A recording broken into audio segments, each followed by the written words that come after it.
Hello. Wanted to thank you guys for all joining the webinar today.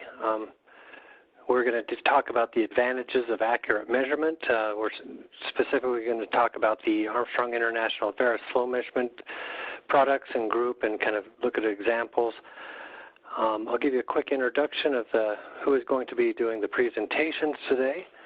So there's myself, Eric Reed, who is the Western Regional Sales Manager for the Armstrong Varus flow measurement, as well as John Zappa, who is the Eastern, my counterpart on the East side. We have both graduated from our respective universities in the mechanical engineering group. We're members of the APA, ASHRAE, and the IDEA conferences, so the associations, we do a lot with those, certainly from the flow measurement aspect and being part of the Armstrong flow measurement group.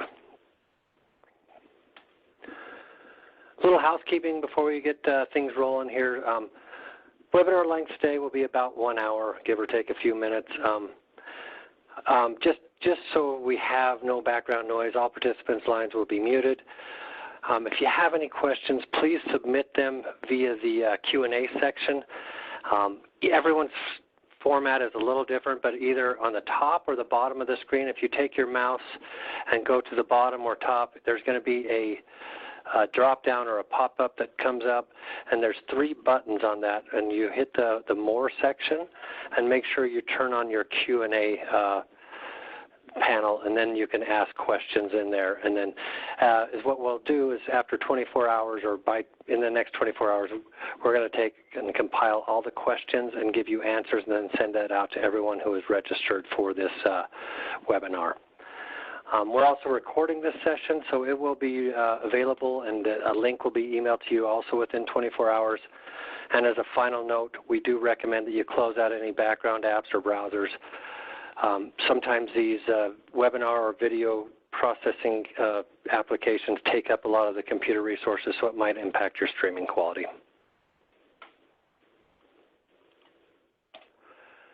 So the agenda today is we've talked about the introduction, we've covered that. We're going to go over some of the common reasons for not metering. There's quite a few, and metering is a difficult thing to discuss and kind of make sure it's part of the project. And rather than talking about specific products, we're going to start by talking about examples of systems where we've had some different applications where metering came into play. We're looking at their existing process. What are the challenges associated with getting installing new measurement devices, as well as what's the impact of not measuring or using the wrong measurement technology. And finally, we're going to talk about the solution that we came up with, as well as the return on investment, because ultimately that's the measure of anything. What is my return on investment in either a payoff, efficiency, or maybe just ease of operation? That also comes into play. We're also going to talk about flow consultation. So after this webinar, if any of you have questions about flow measurement that you want to speak to someone at Armstrong Varus about, we're going to give you the contact information, kind of go over the process, what questions we're going to ask, as well as what the deliverables are for that particular application. And then finally, we're going to finish off with the flow matrix. We have a fairly decent product portfolio. We have a full differential pressure that includes the Varibar, the averaging pitot tube. We've got our Accellabar, which uses the Varibar sensor and a body that goes along with that conditions the flow. We've got wedge meters, orifice plates, venturis, flow nozzles. We've got a full line of vortex meters, as well as the mag meters and ultrasonics, the clamp-on version. So we have a pretty full product portfolio, and this flow matrix helps to walk through the different technologies to isolate it for your particular application. So when we talk about common reasons for not measuring, probably the first and foremost, the biggest thing we hear often is the budget. And when we talk about budget, it's the capital cost of the measurement device itself, but there's also the cost of installation, whether it be an insertion meter or an inline meter that changes the installation cost. So there's a lot that goes into that. So we understand the budget is always a concern, but oftentimes, when we look at the budget, the lack of measurement, it can pay for itself very quickly. We talk about lack of expertise or lack of understanding of the flow measurement technologies. There's a lot of technologies. I went through the list of the technologies that we support. You know, there's many others. There's thermal mass, there's Coriolis. I mean, there's so many other different types of devices that it can be a little bit overwhelming when you start to look at the flow measurement technologies. And, you know, do you have the expertise to make this decision, or, you know, and that's what we're here to help you with. And then once I make this decision, who's going to, you know, are my instrument techs going to understand how to service this? Is it something that they can service easily, or does it require a manufacturer's rep to come out? So there's all those concerns that come in there. Once I finally get past all that, I'm going to start to look at where I'm going to install this flow meter. All the different flow meters require various amounts of straight run depending on what your upstream and downstream disturbances are.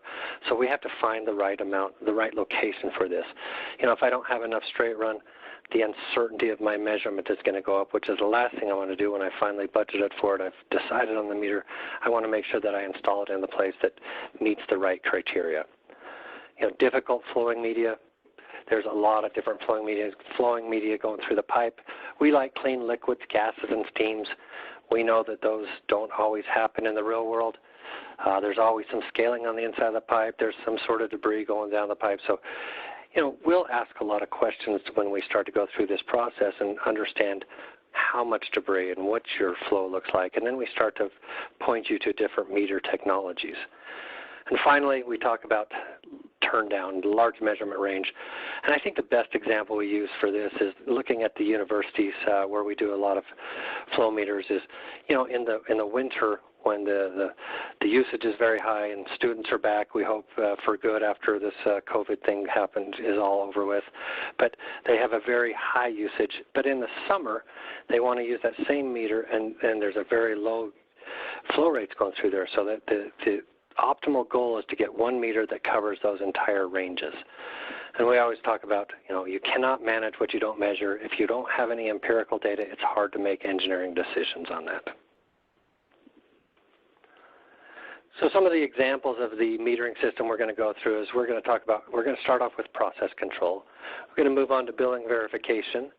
Then we're going to go to efficiency, diagnostics, and then we're going to finish off with the regulatory and safety part of this, the aspect of this.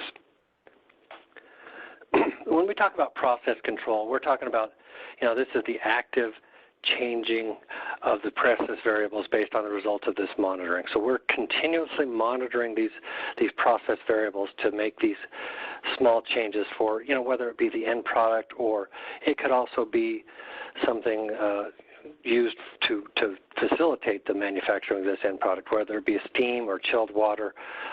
We're continually monitoring all of these process variables and making adjustments to optimize this process. So the first example we're going to go over is, you know, we had a customer, it was a large insulation manufacturer, and they were looking to control their burner with multiple mixture points. So this burner was a very long burner. It was about 80 feet long by 15 or 16 feet wide. There's 5 mixing points along this boiler point, or along this burner, and we wanted to make sure we had the right ratio, or it was, you know, the best thing with their end goal was to optimize this mixture to a 2-to-1 ratio of the oxygen to the natural gas. That was the stoichiometric equivalent of, well, you know, what should give them the best burn. The existing system they were using was really, it was a manual system. They had a video feed going out to the burner. That was in, so you can see on the right-hand side a video of that, so they've got a monitor up there, and the operator was making manual adjustments to the O2 or the natural gas to get the right color and the right mixture of gases. So not the most economical. I mean, it worked very well, but each operator had a slight different look they wanted, so there was a little difference in quality. And one of the biggest things was there was a potential for the burner to go out. And if that happens, you're no longer having, you know, you shut your production down. So that was the biggest impact, as well as the quality impact.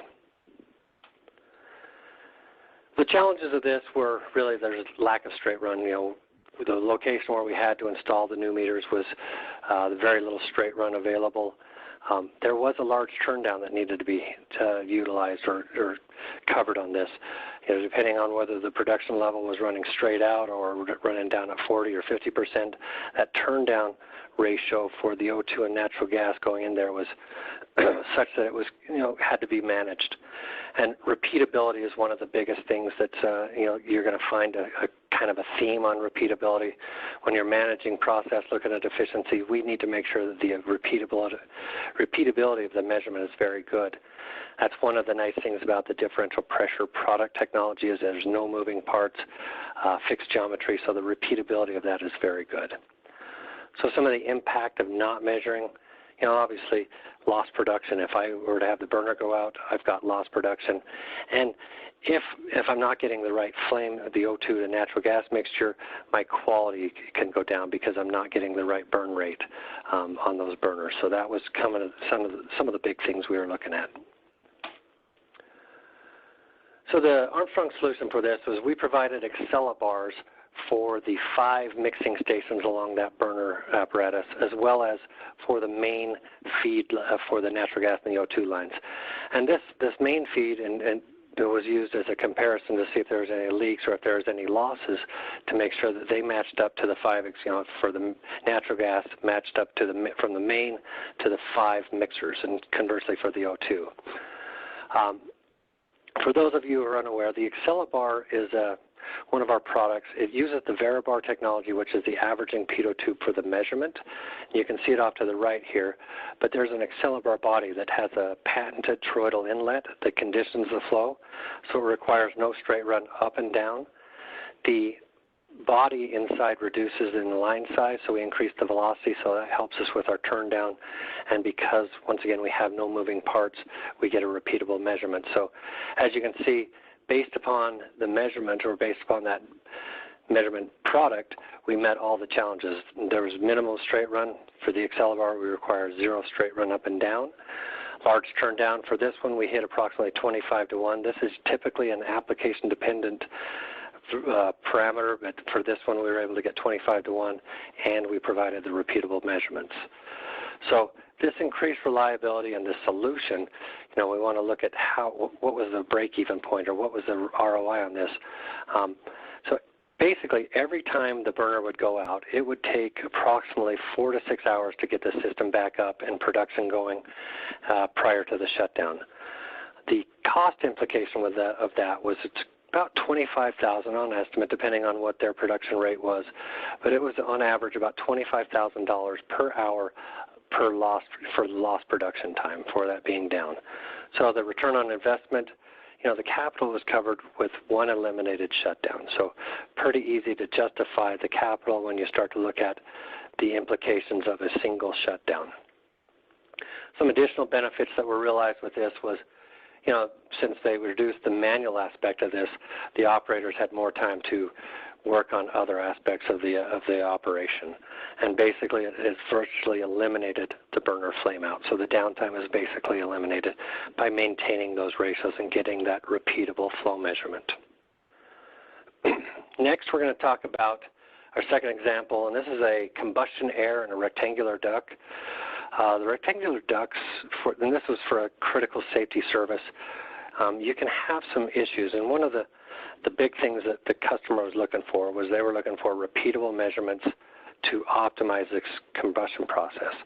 One of the problems with this, when you start to look at these large duct sizes, is the fact that you have a large volume of air, but you don't have a lot of velocity. So they were using an averaging pitot tube in this prior to the Venturi, which when they were running full out or on the upper end was generating enough differential pressure, but on that lower velocities or lower flow rates, they were getting false positives or shutting down falsely because the readings were getting so low.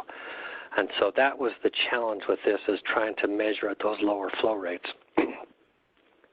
So as I mentioned, the challenge is repeatable readings at the lower flow rates. The higher flow rates were not a problem, but getting down to the lower flow rates was quite the issue.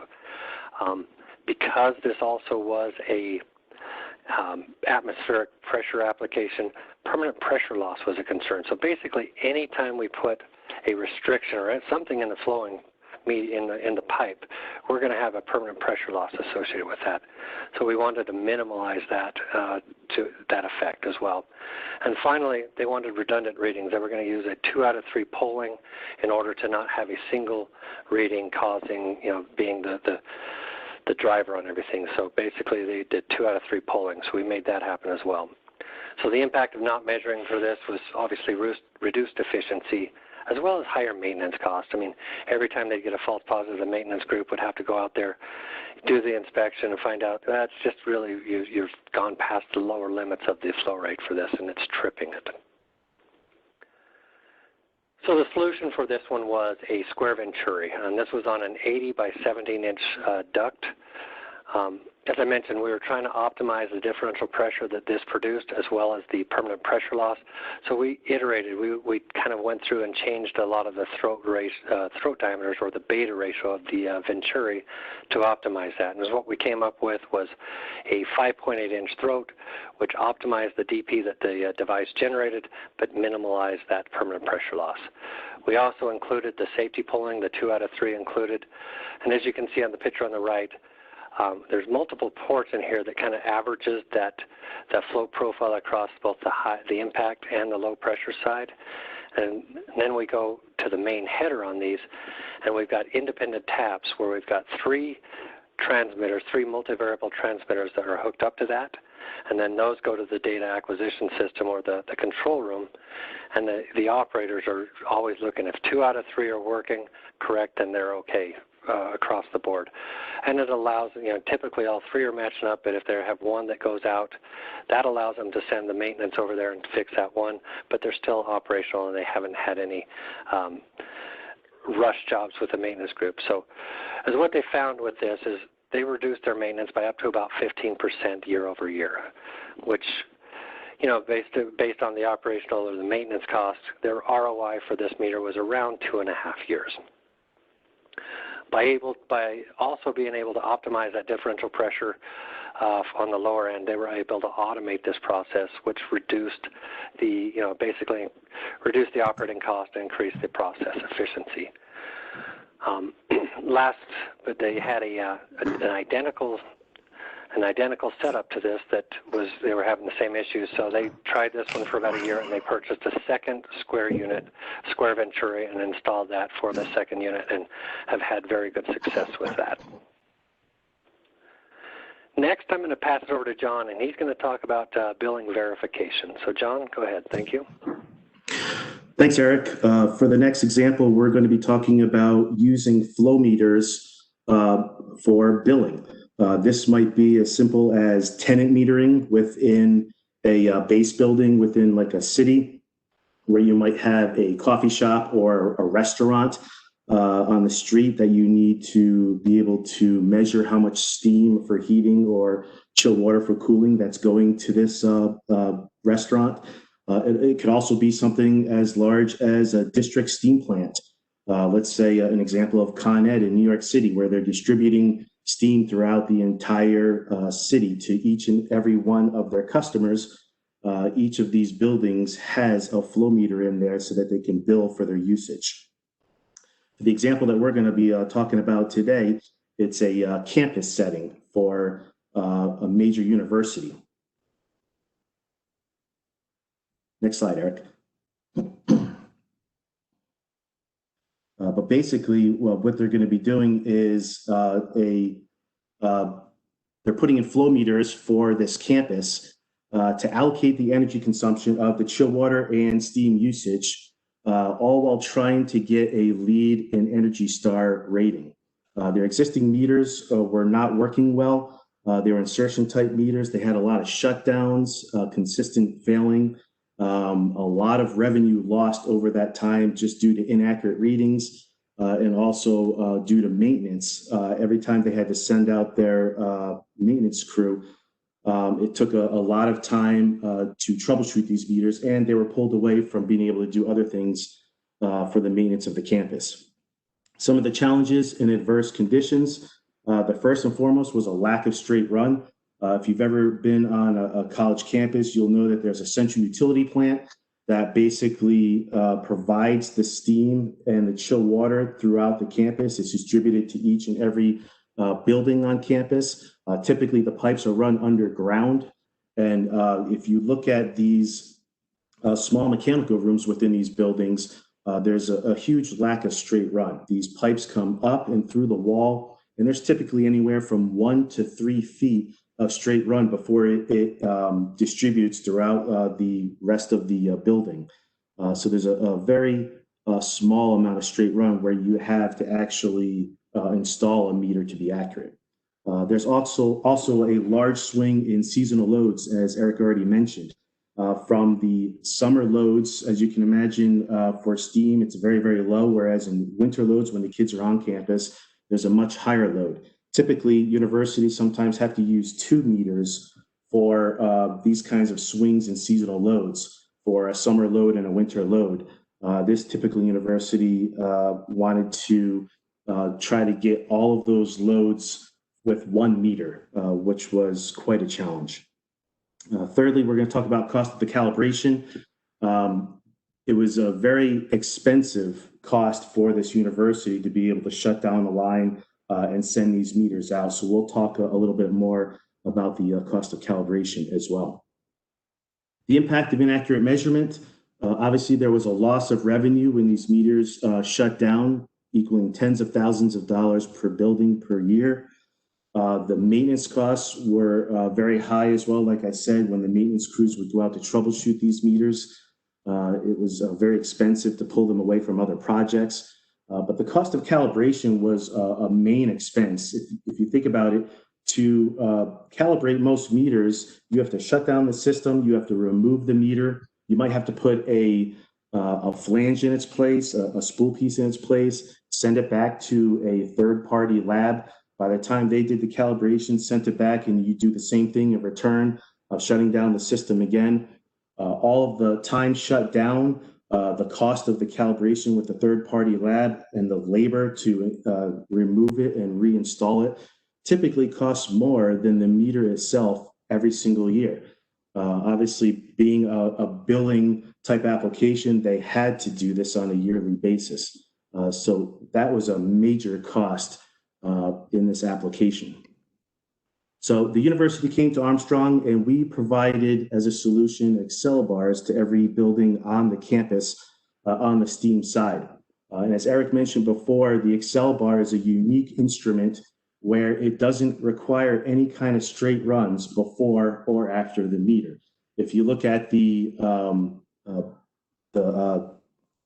the right, you can see the picture where there's actually 3 elbows, and you can see the Excel bar with the blue transmitter below it, and it's actually attached to a gate valve on the back end. So this is typically what we are up against in these mechanical rooms of these buildings on campus. We were also able to achieve excellent turndown on the saturated steam of upwards of 40 to 1. So we were able to read those summer loads as well as those winter loads just with a single meter. The customer was able to calibrate the meter in the field without ever shutting down his system, which was a huge cost savings for them. The Excel bar is a primary element. It has secondary electronics, which is the DP transmitter attached to it. By shutting off those 3 valves, you can isolate the primary element from the DP transmitter. And you can bring a third party in and do a 10-point calibration on that DP transmitter and get a certificate of calibration right there in the field without ever shutting down your system or removing that meter to send back to a third-party lab. So that saved them quite a bit of money. The university was able to save approximately $150,000 a year in revenue just by replacing their old meters with the Excel bar on the STEAM side.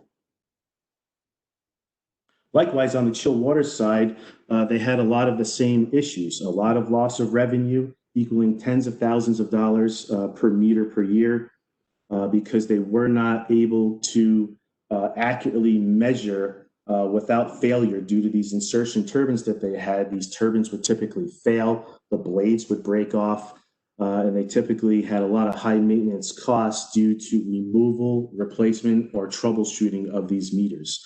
And they could not keep their accuracy either from year to year. So the solution here was to recommend electromagnetic BTU meters from Armstrong, where it's typically a mag meter that is on the supply line, and then we have very accurate RTDs on the supply and return line. So delta T times flow gives you your BTU measurement. And on the wall, we have our BTU calculator, which is basically used as the brains of the system, but also a remote display to calculate that BTU. The meters only required about 5 diameters up and about 2 diameters down from the meter. So they were able to fit into those tight locations. They also achieved excellent turn down, as mag meters do, up to 1,000 to 1. So we were able to read winter loads as well as the higher summer loads as the temperature increased. There was no moving parts to wear over time. And there was no permanent pressure loss due to it being a full bore flanged meter. The RTDs are the most critical aspect of any BTU calculation. We use 4-wire platinum matched RTDs. It's critical that they are matched because, as you can imagine, on a chill water design, if there's only a 5-degree delta, if you're just 1 degree off from your supply to return line, that could be a 20% inaccuracy that you're inducing into the BTU calculation. So it's critical to have matched RTDs in these types of systems. And finally, the university asked us to provide a backnet output, which is the typical institutional digital output. And what they were able to do with this is not only see their flow rate, but they were able to see the supply and return temperatures. They were able to see the BTU calculation and the BTU total, which is what they use to bill the rest of the colleges on campus. So now I'm going to send it back to Eric for an example of efficiency metering system. Thank you, John. So when we talk about efficiency, we're talking about the efficiency of something doing work. I mean, fluid flow metering is an important issue for users trying to manage their resources and their operating costs. You know, some of the main components that you think about doing work is a boiler, heat exchanger, or a chiller. In this example, we're going to talk about a boiler.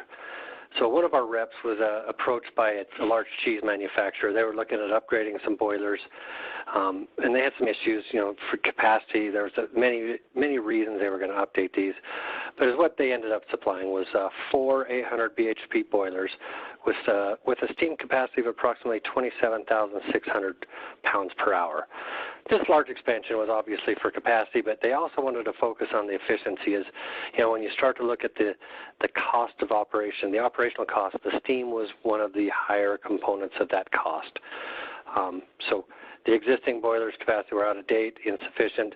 They weren't fully metered, so they were unable to perform a direct efficiency calculation, and it became, you know, it was difficult to diagnose any operational issues without that empirical data. So it gives them, by having a fully metered boiler system, it provides a few things, a few nice aspects. So some of the challenges of these, once again, lack of straight run. We continually run into that. There's never enough straight run. Large turn down. You know, with the boilers, if they've got 4 of the boilers and they were cascading them. So if they had 2 boilers running at a pretty high fire rate, they needed a little more capacity, that 3rd boiler would kick up, and that might be running at a lower flow rate or a fire rate, so we needed to have that turn down. Repeatability, once again, is always a crucial aspect of this, and the nice thing about the differential pressure products is the fact that we do get the repeatability. But there was also a component of serviceability that came into play on this. I mean, where do you want to install these so that you can service the meters? There was plenty of room above the boilers, but, you know, to reduce the footprint, we found that installing these at eye level or at eye height so that you can make it so you can easily access was probably the best way. So now there was no reason to get a man lift. I didn't need any work permits. Anytime I needed to go look at the meters, LCDs, or do some maintenance on it, I didn't have to do that. It was very accessible. So that was one of the big things and one of the reasons they were located where they were. So some of the impacts of not measuring, you know, is basically you're unable to directly calculate the boiler efficiency, difficult to diagnose the boiler operations, and maintain the boiler efficiency is the other aspect of this fact. So the solution that we came up with is, once again, we used the accellibars on this. We used 4 accellibars on every one of the boilers, one each for the primary fuel, which was a natural gas, one each on the secondary fuel, which was a propane fuel backup, and then we used one each on the boilers for the boiler feed water and the steam output. In addition to the boilers, the fully metered boilers, there was 9 accellibars that were mounted onto the header that were going to be measuring the steam that was going out to the various processes throughout the facility. Another benefit of having the same meter is that there's some consistency. So once the instrument techs got used to this or figured out how to work and utilize all the features that were available with the meters, you know, they were very consistent and very comfortable with the technology, so that helped a lot. As I mentioned, steam was one of the operating costs that they wanted to control and looking at the efficiency. So what happens is the boiler manufacturer comes in, they'll tune up the boilers and basically get it to a level, say 83% is what they came up with. And then they leave. And then, so the operators are going along, and without having a fully metered boiler system, it's very difficult to understand if we're maintaining that efficiency. So if I've got the fully metered boiler system now that I can see, I can look at the BTU output for the boiler feed water as well as the steam out and see if that's maintaining it or if there's something that's changed. And then if something's changed, I know that I've got to go back and look at the parameters so that I can get back to that efficiency. So essentially the return on investment on that is if you can maintain the efficiency, even by, you know, the higher the horsepower of the boiler, the faster the return on investment. But they estimated that by maintaining the efficiency, they paid for the meters in approximately 1.5 years. And also, by having the accellibars on the steam headers, they're looking at the process throughout all the different lines. So they're able to look at, you know, is there any losses, and are we having a reduction in what we think our efficiency is throughout the plant. So that was some of the nice efficiency benefits by using flow measurement for a boiler system. Next, we're going to talk about diagnostics, and I'm going to hand over to John for that one. Thanks, Eric. So the example of diagnostics is basically using a flow meter as a diagnostic tool. Okay, so it's using the flow meter to accomplish a goal, whatever that might be. In this particular case, a large soup manufacturer in North Carolina was having the issue of a lot of compressed air leaks in their manufacturing process. If you've ever been to a food and beverage plant, they use a lot of compressed air. It's typically considered the 4th utility after water, gas, and electricity, but it's a very inefficient process. For every 8 horsepower of electricity, only 1 horsepower of that is actually generated for compressed air. So what this manufacturer did was, using the Department of Energy model, they estimated that their usage, it was approximately $24,000 per building per month of compressed air, the energy to produce that compressed air. And they also estimated that about 1/3 of that they were losing due to the leaks within the process. So some of the challenges that we had was that in each one of these, they called them cells, there was main pipes going to these cells that were oversized. They were typically a 6 or 8 inch pipe when they really should have been probably a 3 or 4 inch pipe. Anytime you have oversized pipes, you have very low velocities, and that's always an issue with any kind of flow meter. Flow meters like high velocities in order to be accurate. When you start to get down in the mud into the lower velocities, typically your accuracy starts to decay, or in certain cases, the meter just won't read at all because it goes below a low flow cutoff. So that was one of the challenges. The second was that they were basically using manual labor to try to find these leaks. And they were blindly sending in their maintenance crew to look at each one of these units to find where the leaks were. And they were using these ultrasonic guns to look for different connections of where these leaks may be. So it was very inefficient. It was very labor intensive, costing them a lot of money in labor and sometimes even downtime. So the impact of not measuring was pretty obvious. Wasted money because of the air leaks, which equaled approximately $8,000 per month per building. And also, as you can imagine, the compressors also had to run overtime. They had to work overtime just to keep up the pressure within the system because of these leaks. And the larger the leaks, the more runtime these compressors would be on, causing failures. Sometimes they had to replace them, or there was a lot of maintenance that had to be done to the compressors, which also cost them a lot of money. So the solution that Armstrong provided for them, again, was the Excelibar. You've heard this a couple times now, but if you looked at the drawing to the right, basically it shows the inside of an Excelibar and how it narrows down in the throat of the Excelibar. You can see that curved inlet, which is our toroidal inlet.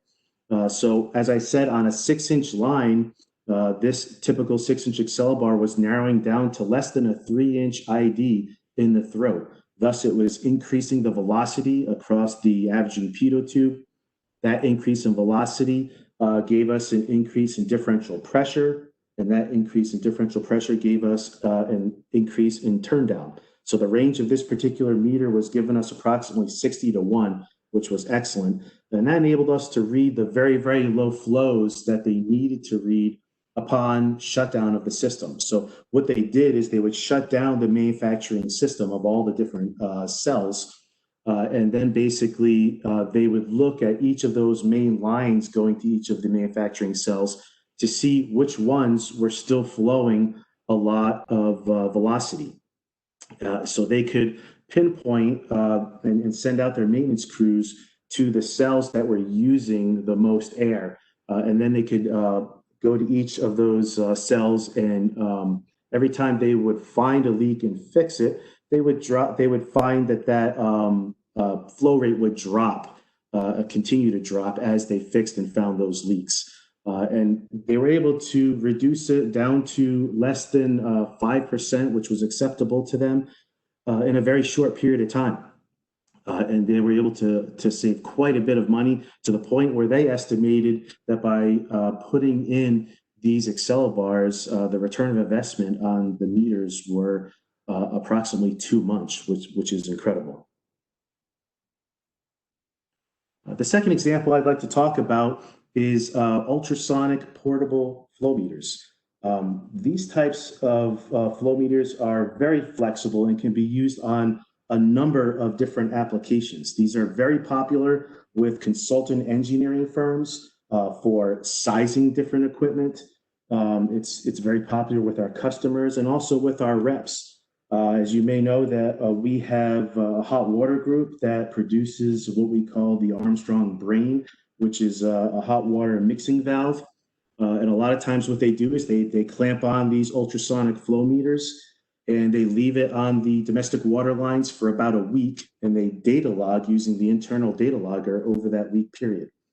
After that week is done, they take the equipment back to their office, where they can download it into an Excel format, where they can analyze that data, and they can put it even into a graphical format, where they can actually create some really nice reports to show customers, look, over this week time, we noticed that you use over 30 gallons per minute on this domestic line, and that helps them to better come up with a quote to size the correct mixing valve that they would need for that certain application. You can use it on thermal energy types of applications, where you can hook it up to a chill water line and use it as a BTU meter, a portable BTU meter, to make sure that the chillers are outputting the PDUs that they should be, or on a heat exchanger. As used as a diagnostic tool for these types of applications, you can see that it might be time to clean the tubes out of the actual chiller. It can be used for leak detection. It can be used for testing and balancing as well, or flow surveys. You can easily strap it on downstream of another flow meter in the field and use it as a verification tool to check other flow meters as well. It's just a very flexible tool. And where else can you clamp on a meter onto a pipe, whether it's copper, steel, ductile iron, or PVC, where you can actually get a reading of flow rate within 10 or 15 minutes without ever shutting down your flowing system at all. So I highly recommend the portable ultrasonic meter as a diagnostic tool as well. I'm going to turn it back over to Eric for regulatory and safety. Thanks, John.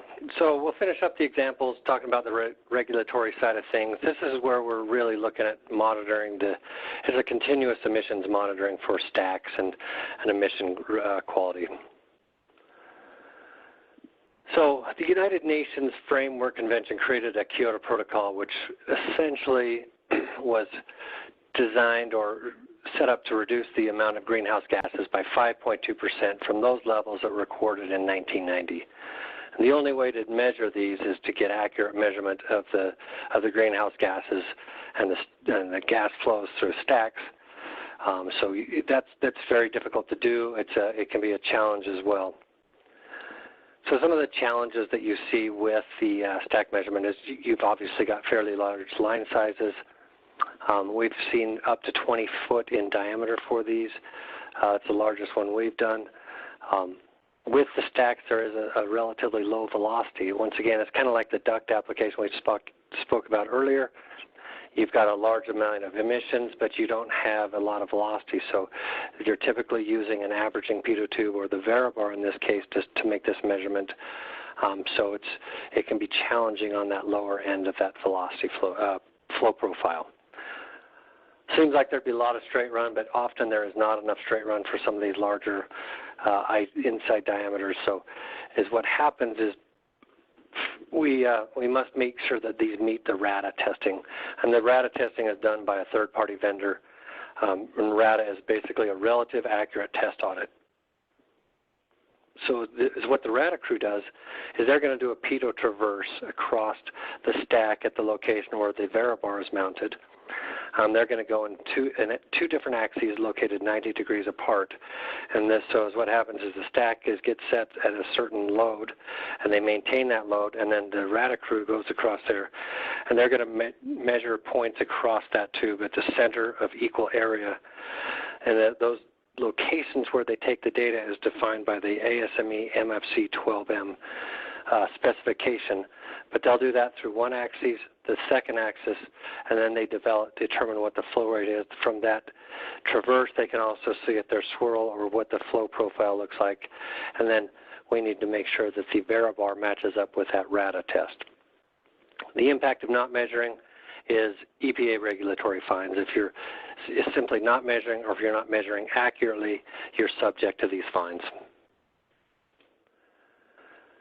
So we had a power plant in the Gulf Coast area that was looking to measure a stack. This is for reporting purposes.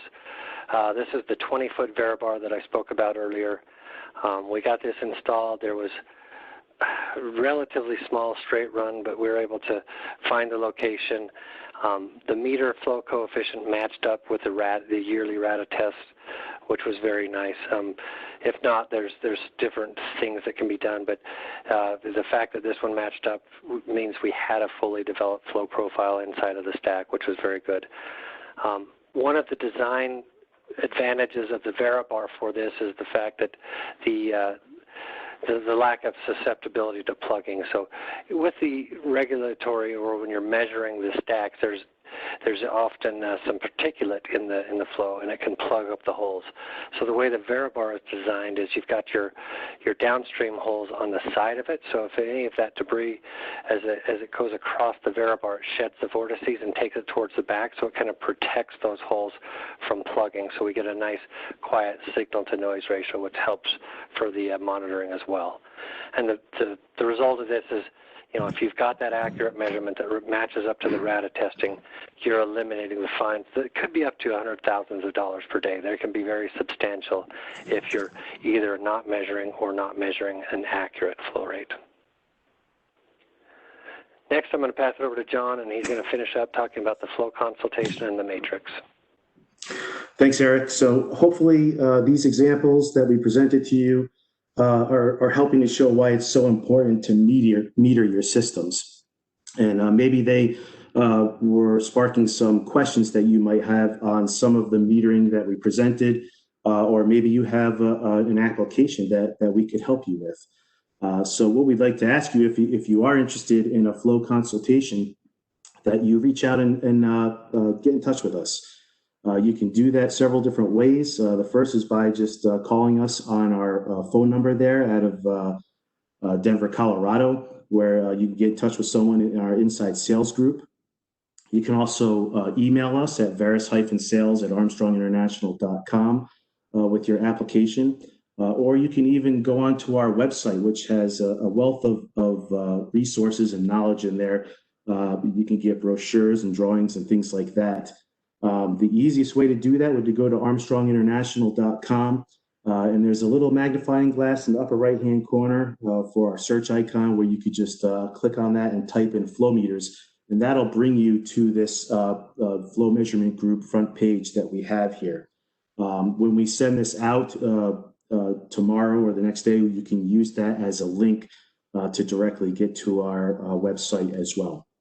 And also, we do have local Armstrong representatives all over North America that can help you with these applications. We'd be more than happy to get you in touch with them. They can help you from the beginning stages of just questions to quoting to also supporting you after installation of a flow meter as well. So there's a number of ways you can get in touch with us. So what's included in this flow consultation? Well, besides the typical flow application data that we're going to ask you for, what is your line size? What is the media going through your pipe, and your min and max flow rates, and the operating pressure and temperature? We really want to know what your goals are and understand your business, what you guys do, in order to be able to best meet your application goals. So those are the kinds of questions that we're going to be asking you, but we really want to just understand who you are and what your goals are. And if you are interested in flow metering, what do you want to do with that flow metering? Is it going to be sent out to a BMS system and things like that? Some of the documents that you can expect to get, we do have flow calculation sheets that we can offer you. We have sizing software for several of our flow meters as well, where you could take all that application data and put it into the sizing software, and it spits out a flow calc sheet that looks something like this, what you're seeing on the screen. On these flow calc sheets are all the engineering data that you would need for your flow metering application, such as your min and max flow rates, your min and max differential pressure, or your temperature and pressure for DP types devices. We also can provide you with meter cut sheets for each type of meter that we offer, as well as sales drawings. And we can, if we get to the quotation stage, we can also provide that to you with delivery timelines for the instrumentation.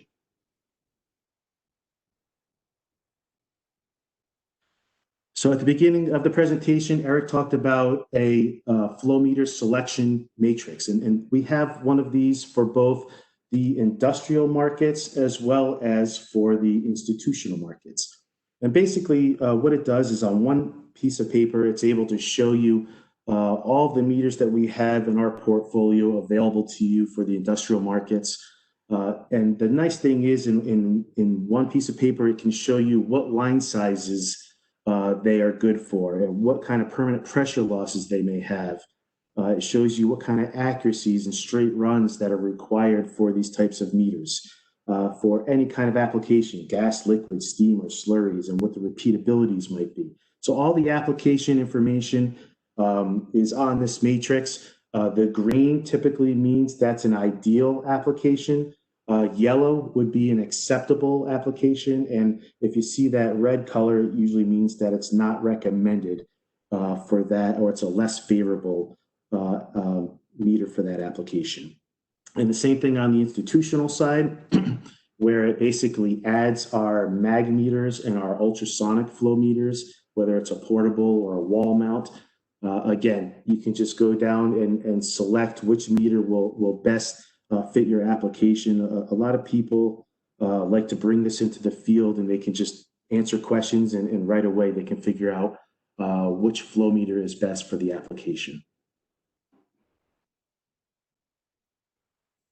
So that's about all we have. We'd like to wrap it up now. We're going to leave this screen on so that you can write down a phone number or get in touch with us via email. We hope that this was helpful for you. We really appreciate your time. We know that it's a busy time with everyone being at home. We hope that you stay safe and healthy during this time, and please let us know how we can help you. Have a great day.